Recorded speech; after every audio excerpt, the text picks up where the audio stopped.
Yo, St. Louis Bengal fans, we have something to smile about this week, don't we?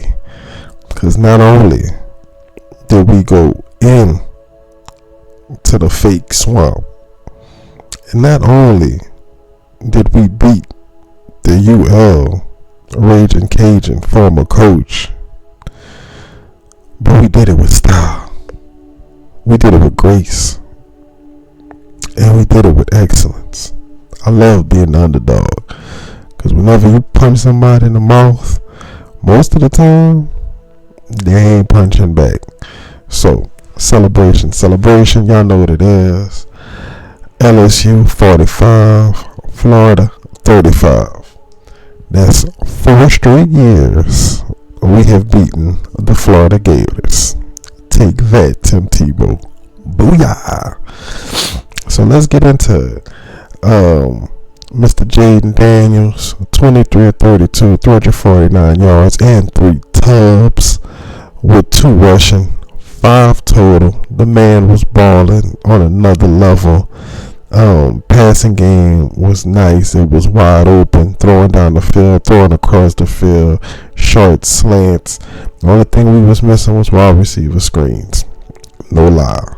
Very impressed with the way the offense moved up and down the field.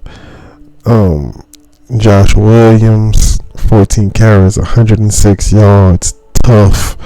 Came through clutch on a lot of 3rd and 1s, 3rd and 2s, 2nd and short, made it look real easy. Good game. And of course, Keyshawn Boutte, 6 receptions, 115 yards. Not that impactful, but consistent, and eventually, hopefully, he'll get the defense to roll over coverage on his side, giving our speedsters on the other side all day to run routes and score, which is what it looks like they're aiming to do. And it's a smart strategy.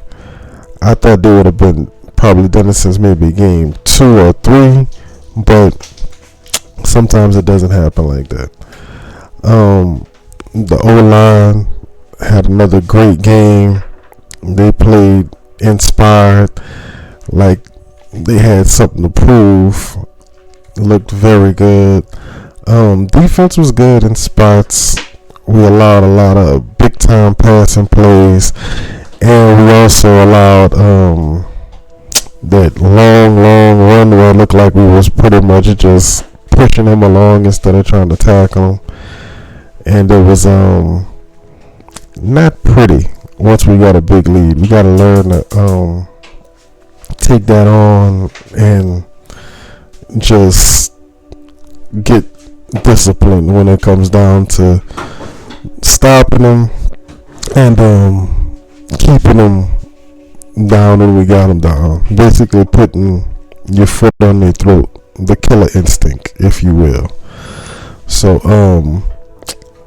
takeaways.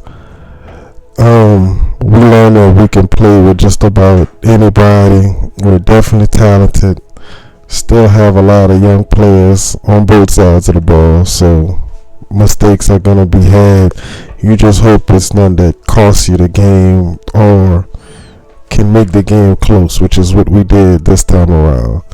Just kind of played with them a little bit too much, and it made the game way closer than it had to be.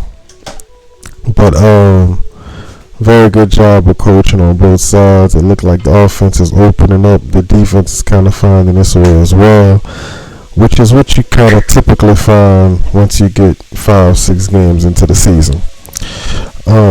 Up next is, of course, the Ole Miss Rebels, currently ranked at number 7 at 230 Tiger Stadium.